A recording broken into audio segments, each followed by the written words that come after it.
In the summer of 1929, one of the richest men in America stopped to get his shoes shined. And what a teenage boy said to him in the next 90 seconds saved his entire fortune and doomed almost everyone else's. The boy had no idea what he'd done. He never made a dime from it. But that single conversation on a crowded sidewalk in Lower Manhattan would become one of the most famous warnings in financial history. And here's the part almost nobody knows. The warning wasn't in what the boy said. It was in the fact that he said it at all. To understand why, you need to see what America looked like in that moment, because it was a country that had, quite literally, lost its mind. It's 1929. The stock market has gone up almost non-stop for 8 straight years. Radio stocks are up over 400%. General Motors has minted thousands of millionaires. Newspapers run headlines about janitors retiring rich and widows tripling their savings in months. And everyone is in the market. Your barber is trading stocks. Your taxi driver is trading stocks. Chauffeurs listen to their wealthy passengers and place orders through the car window. Nurses, waiters, elevator operators. Millions of ordinary Americans who have never read a balance sheet in their lives are borrowing money to buy shares. Because that's the other thing. They're not just investing, they're investing with borrowed money. It's called buying on margin. And in 1929, it works like this. You put down as little as 10%, and the broker lends you the rest. $10 controls $100 of stock. If the stock goes up 10%, you double your money. If it goes down 10%, you're wiped out completely. Nobody worries about that second scenario. Why would they? Stocks only go up. Economists say so. Bankers say so. One of the most respected economists in America, Irving Fisher of Yale, announces that stocks have reached, quote, a permanently high plateau. He says this in mid-October 1929. Remember that date. It's about to become one of the most catastrophic predictions ever made. Because while millions of Americans are piling their life savings into the market, a small handful of men are quietly doing the exact opposite. And one of them is about to get his shoes shined. His name is Joseph P. Kennedy. If that last name sounds familiar, it should. His son will one day become President of the United States. But in 1929, Joe Kennedy isn't a political dynasty yet. He's something far more dangerous. He's one of the sharpest, most ruthless operators on Wall Street. Kennedy didn't get rich by playing fair. He got rich in stock pools, organized groups of insiders who quietly bought up a stock, spread rumors to pump the price, sold at the top, and let the public eat the losses. Today, that's securities fraud. In 1929, it's just Tuesday. So Kennedy knows exactly how the game works. He knows the market isn't a level playing field. He knows the little guy is always the last to buy and the first to get destroyed. Which is why what happens next hits him like a freight train. One day, near his office in the financial district, Kennedy stops at a Shoeshine stand. The boy working the stand is a teenager, by most accounts a kid named Pat Bologna, the son of Italian immigrants, who shines shoes for Wall Street men at a nickel a pair. And as the boy works, he starts talking. Not about baseball, not about the weather, about stocks. He tells Kennedy which shares to buy. Oil stocks, railroad stocks. He's rattling off tips with total confidence. The same confidence Kennedy hears in boardrooms, telling one of the richest men in America how to invest his money. Kennedy stares at him, and in that moment, something clicks in his mind that has nothing to do with which stocks the boy mentioned. Kennedy walks away and later tells people the thought that went through his head, a sentence that will echo through financial history for the next century. When the Shoeshine boy is giving you stock tips, it's time to get out of the market. Now, stop. Because if you think this is just a cute story about a rich man's hunch, you're missing what actually happened on that sidewalk. Kennedy had just witnessed something economists wouldn't fully name for decades. Something so predictable, so mathematically inevitable, that once you see it, you can never unsee it. Think about what a market actually is. Prices rise for one reason: more buyers keep coming in. Every rally needs fresh money. New investors buy from earlier investors, pushing prices higher, attracting even newer investors who push prices higher still. It's a chain, and every chain has a last link. So ask yourself the question Kennedy asked: If the Shoeshine boy is in the market, who's left to buy? The bankers are in, the lawyers are in, the doctors, the merchants, the secretaries, the cab drivers, all in. When the poorest kid on the street corner, a boy earning nickels, is not only invested but confident enough to hand out tips, the pool of new buyers is empty, and a market with no new buyers doesn't just stop rising, it collapses. Kennedy understood something else too, something darker. The Shoeshine boy wasn't just a signal that the money had run out. He was a signal that the smart money's exit door was closing, because insiders like Kennedy could only sell their massive positions if someone was still buying. The public's euphoria was the exit liquidity, and euphoria, by definition, doesn't last. So in the months before October 1929, Joe Kennedy did something that made him look insane. He sold everything. While the market hit record highs, while newspapers celebrated the new era of endless prosperity, while his colleagues laughed at him for leaving profits on the table, Kennedy converted his stocks to cash and stepped out of the greatest bull market in American history.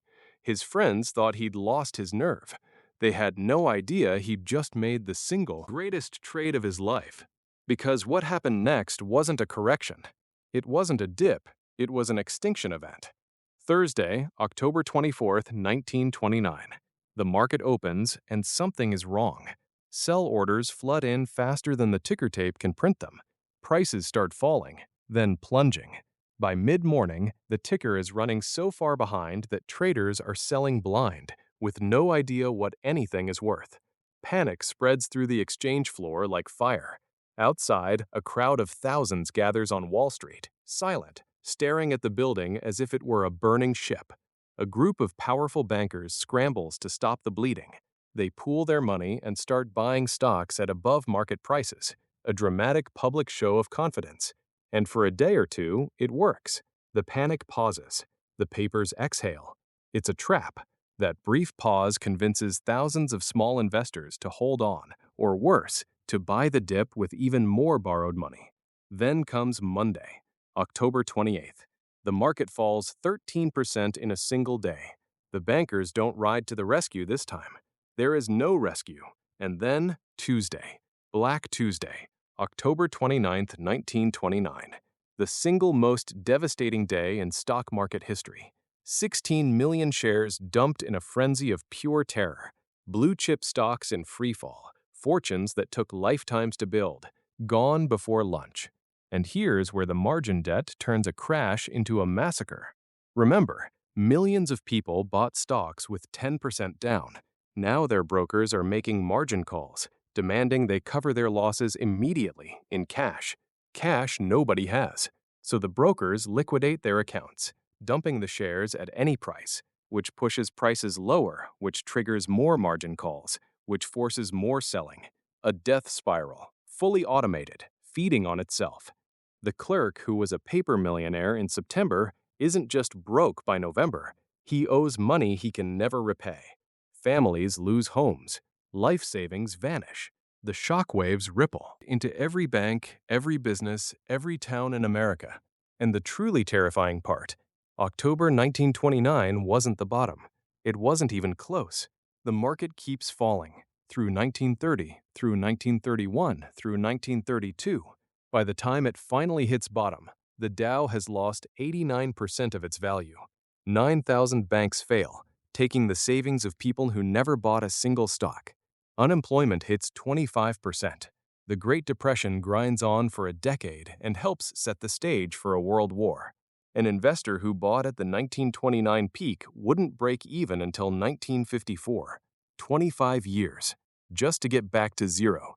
And Joe Kennedy, the man who listened to a Shoeshine boy, he didn't just survive the crash, he got richer.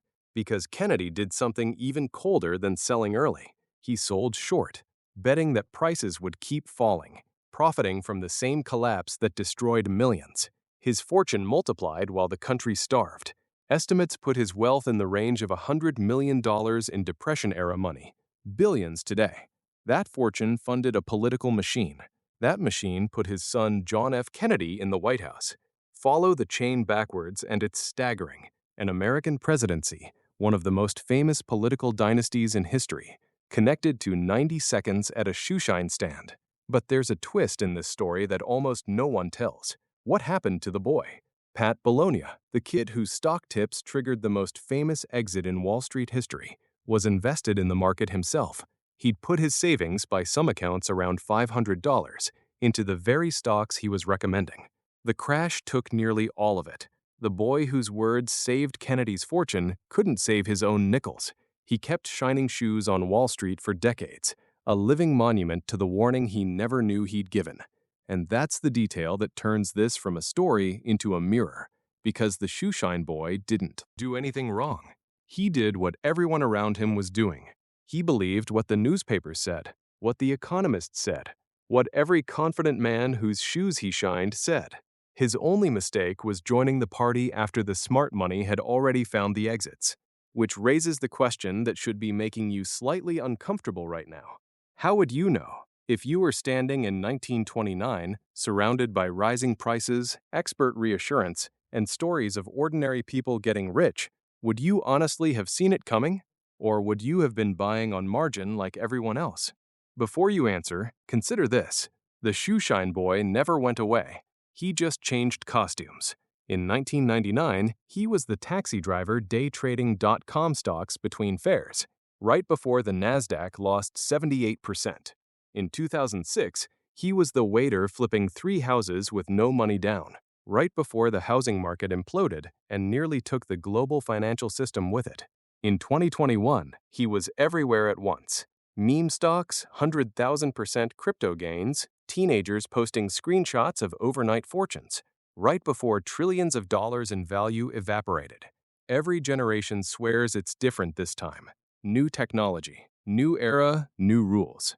Every generation meets the shoeshine boy, and every generation ignores him. Economists eventually gave this pattern a name, the final phase of every bubble, when euphoria peaks, when the last skeptics surrender and buy in, when the pool of future buyers finally runs dry. The moment of maximum confidence is the moment of maximum danger. The crowd feels safest at the exact instant the floor is about to give way. Kennedy saw it in a teenager's stock tips. The signal was never the tips themselves. The signal was the confidence, certainty in the mouths of people who should have been uncertain. When everyone knows something, when it's so obvious that a boy shining shoes will explain it to a millionaire, the opportunity is already dead. What's left isn't an investment, it's a countdown. So here's the final thought. The one Kennedy carried out of that shoeshine stand and all the way to one of the great fortunes in American history.